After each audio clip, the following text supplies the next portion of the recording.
Oh, okay, perfect. Okay, we're recording, and then let me see if it'll let me make you the host. You're the host. Awesome. Oh, and we're recording, so I get to go, right? Okay, excellent. Well, hello, everybody. Welcome. I'm so excited to be here with you today. I was telling Amy that I had a lot on my mind in terms of all of this work we've been doing with our book club for what you can say when you talk to yourself and just really learning about who you are. So I told her, she asked if I wanted to talk a little bit about it with you and kind of share some of what I've been working on. So I guess I should start by saying, for those of you who don't know me, I'm Sarah Cunningham. I'm a Ruby ambassador. I've known Amy forever and really thrilled to be on this journey with all of you. I just believe so much in the work that we're doing to help people, the business, the belief, all of that. But what I have found, I guess really, and I would love to at some point hear you guys' feedback as soon as I share some of this. I think what I have found is sometimes people really struggle with this business. And so I loved about, what was it, a week and a half ago, where Marianne and Jen came on and talked so strongly about knowing your brand and knowing yourself and really being able to put that work towards your business. And I was so motivated coming out of that. But I did struggle still a little bit because I'm sitting here thinking, like, how do I know what my brand is? And what do I know about myself that will help me be successful? And so I really started to pull through some of the work that I've done in my other job. I work as a learning facilitator, or actually manage the program now, but started as a learning facilitator for people to help learn about themselves, self-awareness, self-assessment, who they are, just in general, being better versions of themselves. So I pulled out some of the old things that I used to train on, and I realized a couple of things. So I want to share a few things for you, and I'm going to share a PowerPoint here in a second. One of the things I realized that I've worked with a lot of people on that is if you want to excel at anything, a lot of times we focus on fixing our weaknesses and we focus on what can we fix for ourselves. But what I realized, and I don't think it'll be that surprising to all of you, is that you actually need to leverage your strengths. And a great example of this is, I think some of us probably have read, or at least we know of, who J.K. Rowling is, who wrote Harry Potter. And there's an entire case study on her that actually said she is one of the most disorganized individuals that you will ever meet. And for a while, people would push her to become more organized or more on top of her things. I mean, really highly disorganized. But what if she would have focused solely on becoming a more organized person, not allowing her creativity to go? Would she ever have been able to hone her storytelling skills enough to have written Harry Potter? And it's a great example, right, when you think about it, which is if we're always focused on the negative and what we're trying to fix in ourselves, how can we ever be the best versions of who we need to be? So one of the things that I've recognized and I've trained hundreds and hundreds and hundreds of people on is before you can actually leverage your strengths, you actually have to figure out what they are and who you are. And that is really hard for some people to have that self-awareness. That's why I told Amy, like, I wanted to call this talk today, like, it starts with you. So we can read all of the books, we can talk about leadership, we can look at our brand. But if we don't know what that is about ourselves or what we're good at or our strengths or how to use them, it's going to be really difficult for us to feel authentic and present and purposeful in what we're doing. So I'll tell you, you can read the Color Personalities book. I loved it. I love Strength Fighters. You can start there too. But use those as a tool. They're a place to start because they certainly give you knowledge about yourself. You're learning a little bit about who you are after that assessment. But the question should really be in your head, where do I go from there? So one of the things, if you start to think about, okay, if I take these assessments, maybe you know you're a red, or maybe I'm a yellow. And if those don't make sense to you, we'll talk about it in a little bit. But you might know a little bit about yourself, but what happens when you have those results and what do you do with it? So one of the things in research that I've read recently, and I didn't know this in before, but it doesn't surprise me, I guess I should say.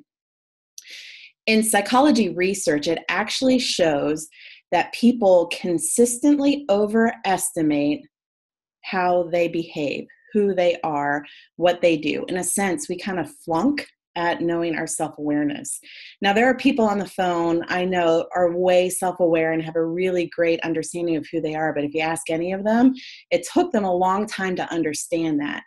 An example would be a lot of people will say something like, well, I'm really a generous person. But really, are you? Or is that what you want for yourself? And just to be that generous person. So really, we have these wide ranges of strengths or things that we really want for ourselves, but logically, are we actually doing them? Do we have the ability to do them? Do we show up every day and use those strengths? And the answer is, research shows us we don't. So we say we are horrible at our own self-assessment. And it's funny to me because a lot of people will say, well, Sarah, I'm my own worst critic. And I say that all the time too, but really if you think about it, the psychology research is telling us that you may be an overly critical person, but do you really know yourself? And the answer, more often than not, is we don't. So one of the things that they share, and I wanted to share this with you, is I think confidence, I think self-esteem, I think knowing who you are, especially in a business where you feel sometimes all alone, that you're really working at this and you want something to work and you have this belief. And I know Amy has told me before, so many people have come and said, I just can't do it. But are you trying to do it in a way that matches somebody else? Or are you trying to use strengths that you think you have, but you really don't? And do you even know what those strengths are? So they challenge us in all of this research around understanding who you are and your self-awareness is to have a reflection of who you are through the eyes of people who know you well. So I have a challenge for you, and I'm going to share my desktop in just a second. Let me get it open.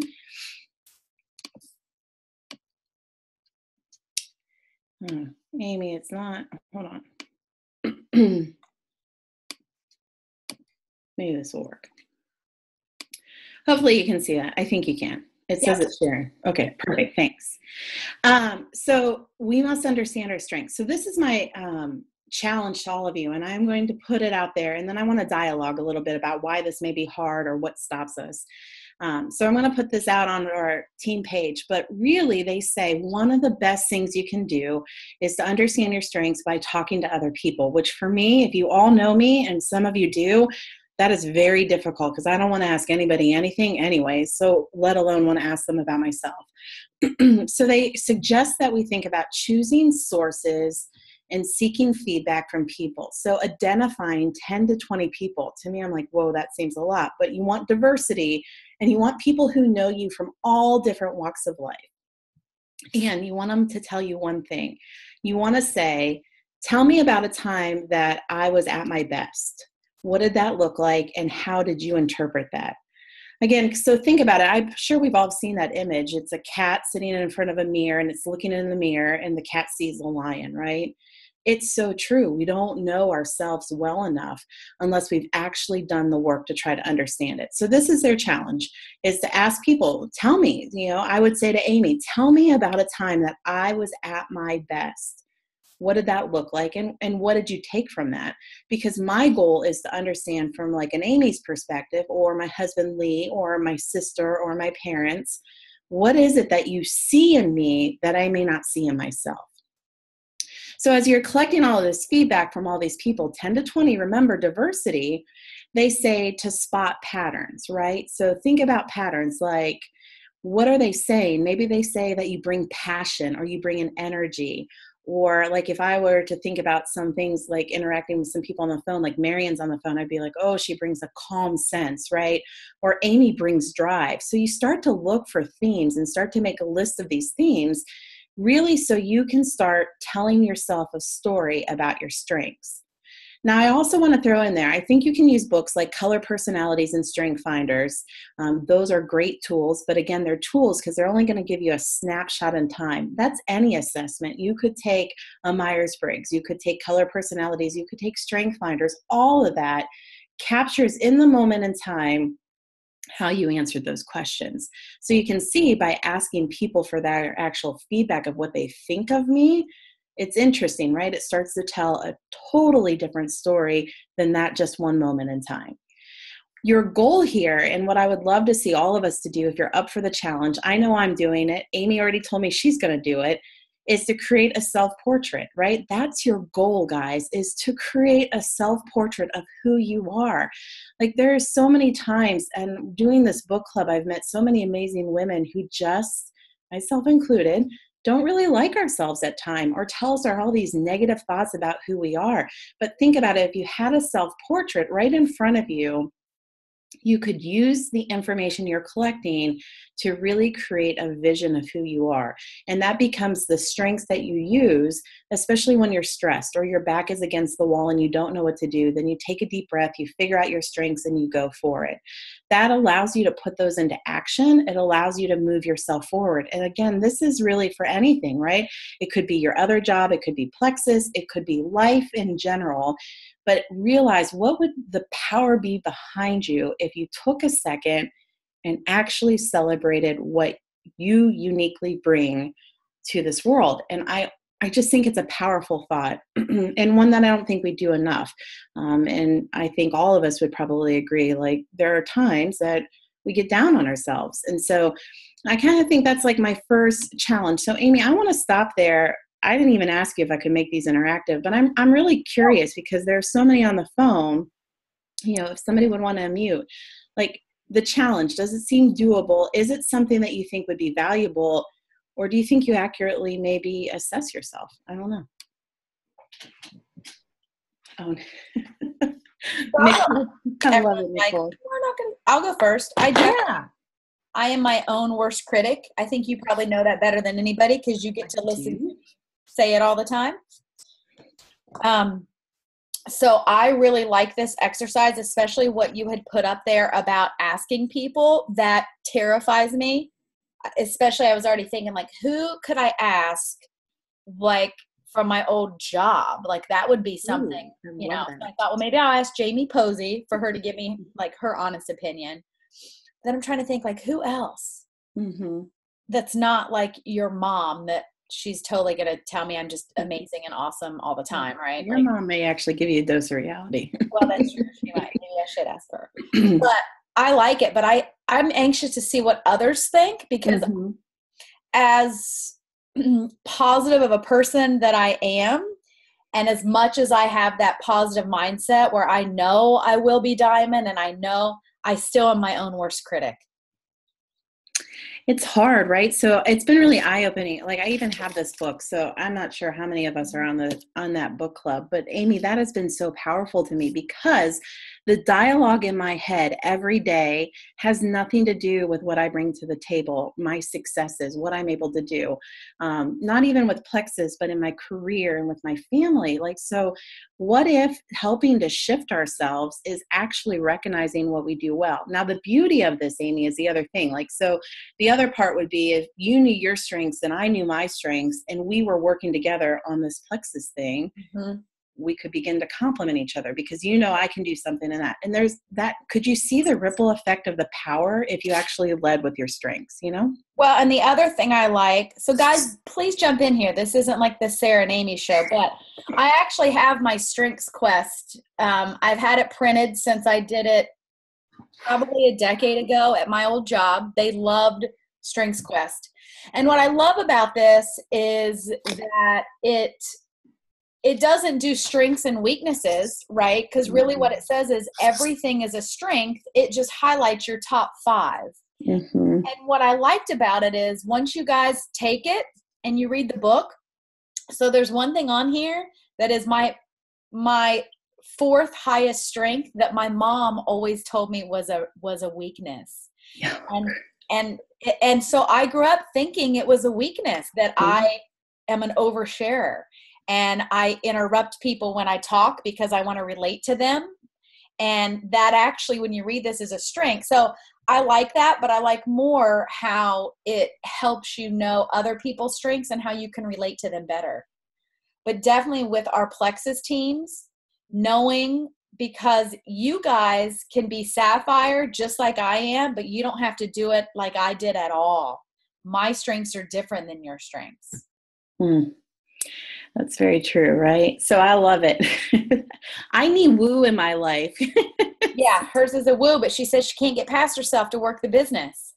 Well, I got to tell you though, that's one thing I learned in my strengths because, I'm very prescribed. I'm a little more organized than you are, Amy, but I am very prescribed in how I approach things. In my strength finders, legit, it says, find yourself a woo, because I can't bring any of the energy, right? Because then I'm like, oh, this is so exhausting. But yeah, I agree. But I'd love to hear from more. Like, I know this isn't rocket science, but what I want to challenge us, Amy, is that we can only do so much if the dialogue that we're telling ourselves every day is that I have to get past myself, or I can't get organized, or I can't do any of this. Like, so Nicole even said, oh, I'm so disorganized, but Nicole, you're so creative. Like, instead, think about what your Plexus business could do if you leverage that creativity and not worried about whether you had everything organized. You know what I mean? Yep. Mm-hmm. Especially organized, because if you guys could see Sarah Taylor, she's the biggest hot mess on the planet. And I like to tell people, because a lot of people get hung up on, well, how do you organize your IPA? How do you organize your calendar? How do you organize the calls? How do you organize your follow-up? How do you organize your potentials? And they think a lot of us Jules sit here with these nice color-coded binders and spreadsheets, and we have this great thing all figured out. And we don't. I mean, some people do. But Sarah Taylor doesn't even have a planner. She doesn't have a calendar. She uses her phone. But what you're saying, Sarah, is she doesn't focus on that. She doesn't. She focuses on what she does well. Right. And you know what she does well? She markets her brand. She knows who she is. Mm-hmm. And she goes strong with it. And people are attracted to it because she's authentic. Mm-hmm. I think that's the only difference as I watch her. Mm-hmm. Absolutely. Okay, somebody else, because if not, Amy and I could probably talk your ear off for an hour. Jump in there. I think some people might be at work, so they're like, we can't be mute. I'm at work too. Shh. I know, right? Oh. We could talk a little bit about the colors too, because I know you wanted to touch on that a bit. Yeah, I can. I can if you want me to go there. Let me open my desktop back up. Hold on a second. So with the color personalities, I found this great article. So Amy, actually, I took two things away from this that I think the team would really benefit from is one, maybe bringing up the color personalities again, but two, strength finders, because I think when you blend them together, there is some energy there that you can really learn from yourself. But specifically with the color personalities, what I love about it is if you get deep enough into it, you start to realize that there's a whole plethora of components that make that work. But if you find where you need to balance yourself, it's actually a little easier. So let me pull up a website that I will share out because I really enjoyed the way they looked at some of this. Hold on a second. It's going to take me a minute to pull this up. So when we think about color personalities, one of the things that I think we struggle with is really defining ourselves by it. So I wanted us to caution for a second, because if we start to define ourselves by our color personalities, then we put ourselves into, I would say, potentially a box. And that's what I don't want us to do, is I don't want us to put ourselves into a box to where we only think we can do X, we only think we can do Y. And then we start to look at what we can't do as weaknesses. And I think that's like really the piece of what I'm talking about here is nothing is ever a weakness. Like a strength can be a weakness, actually, like if we really look at that. And what I mean by that is, if you have a strength that you overuse, it can become a weakness. So if I am so controlled and prescribed and so organized, but I use that when I'm in stress mode and I overuse it, then I get caught in this cycle of I have to have everything nice and neat and perfect before I can do anything, which is definitely not a strength if you think about it. So maybe we should change our dialogue. Instead of saying I have strengths and I have weaknesses, I have abilities, I have things that I can do. And instead of looking at it as a strength or a weakness, think about, do I use my ability in a solid way, or do I overuse it, or do I underuse it, right? So if I'm overusing it, that's the example I just gave you. Like if everything has to be nice, neat, and perfect and ready to go. And in fact, Amy's called me on this several times. I'm like, I will start working my business when I have my calendar organized. And he's like, stop using your calendar. And I'm like, well, I can't. But I'm overusing that because I'm stressed and it evokes an emotion in me. In order to control that stress, I want to hold down and I want to do something that makes me feel like I'm in control, which is organizing.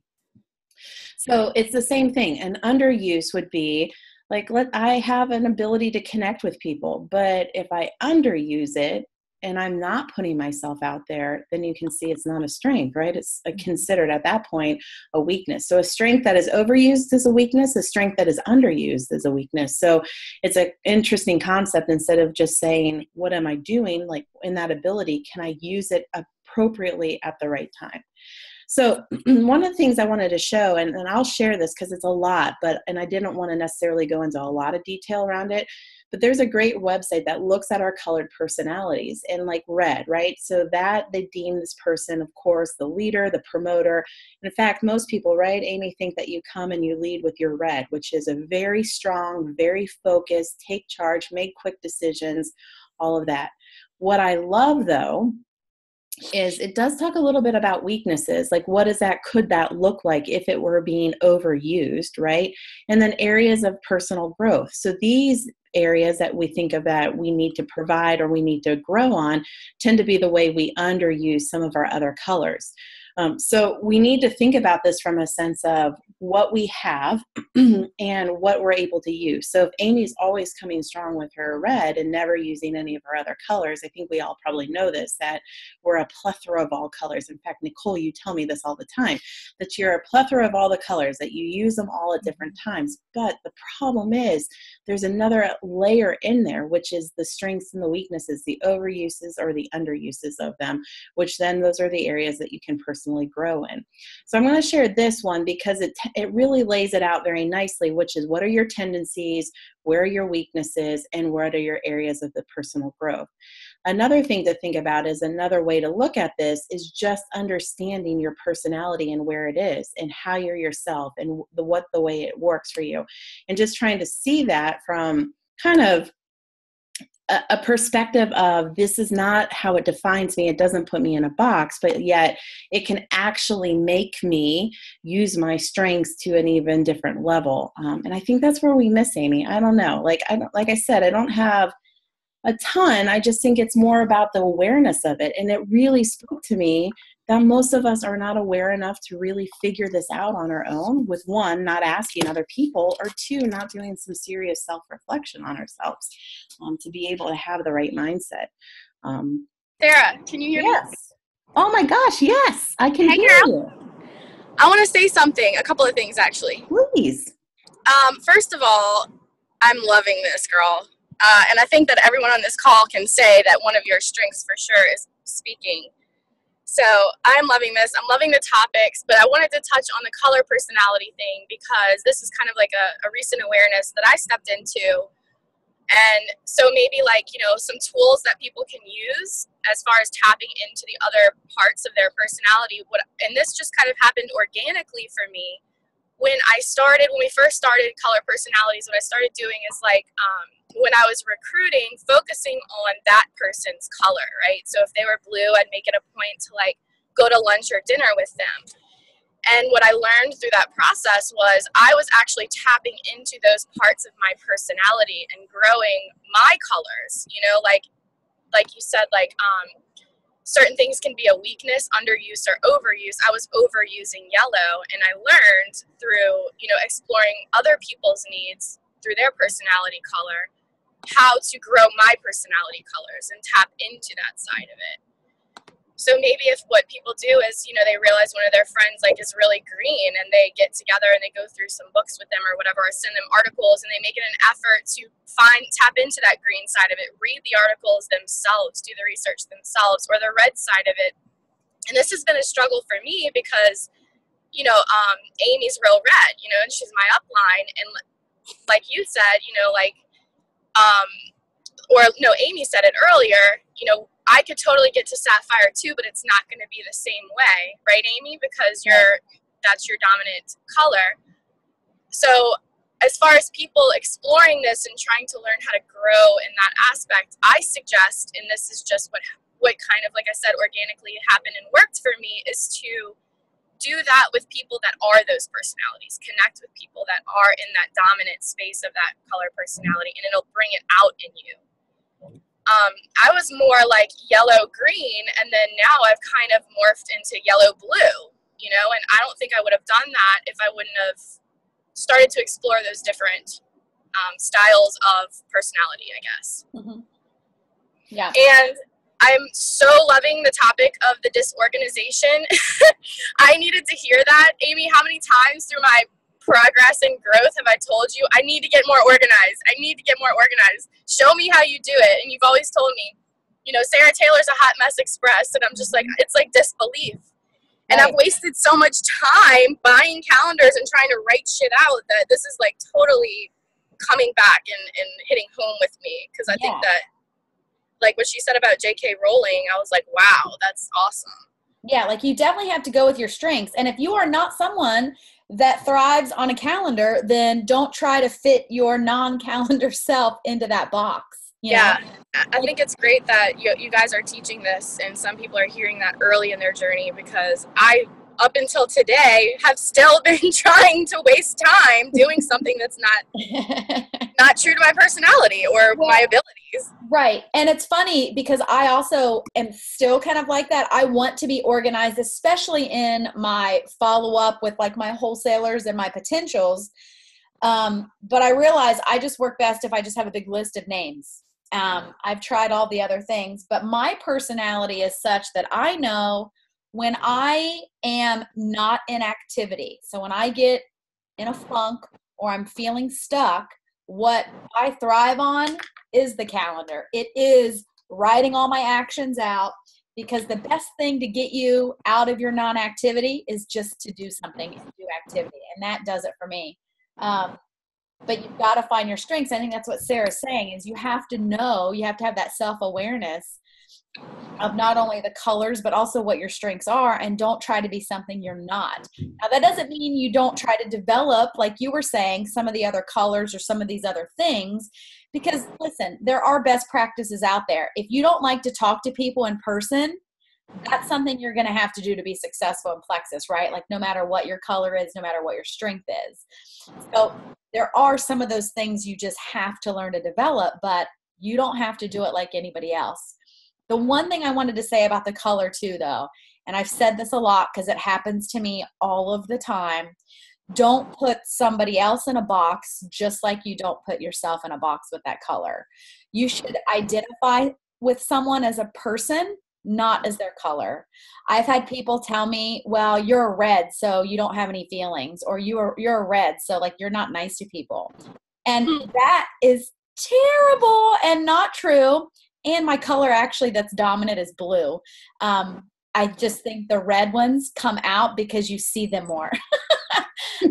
Anyway, so that's the other thing. Like, don't put your people in their color box, right? The goal of the colors, even the goal with Strengthsquest, and Sarah, correct me if I'm wrong, it's just to have that awareness of how to relate to that person maybe in a different way, so you know what their strengths are and you know where they're coming from.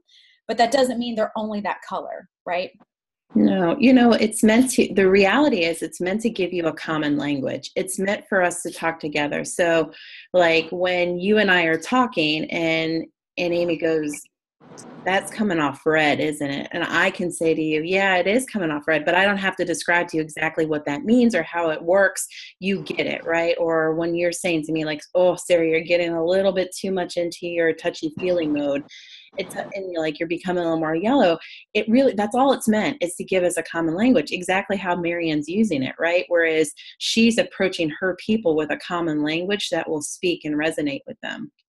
But I want to say, just touch on something that both you and Marianne talked about, and I think it just needs to be said. I'm assuming maybe we're all are believing this or know this to be true, but y'all, I think half the problem, and I don't even know if it's a problem, but half of what we probably struggle with in this business is we only see the perception that we put out there on our social media because it is the way we run and brand our business. So I go back to what Jen and Marion were talking about, it like running your brand. But what we got to realize as a team here, as a collective team, there is so much more to who we are than the brand that we are making appear on social media. So it is easy, to Amy's point, to make assumptions, but that's not necessarily the holistic person of who we are. And so I share that not necessarily from a judgment aspect of let's not judge each other, but from a being easier on ourselves, right? Because you may think Amy is one of the most organized individuals in the world, and that's what's making her successful. That's what you're projecting onto her because it's what you believe to be true.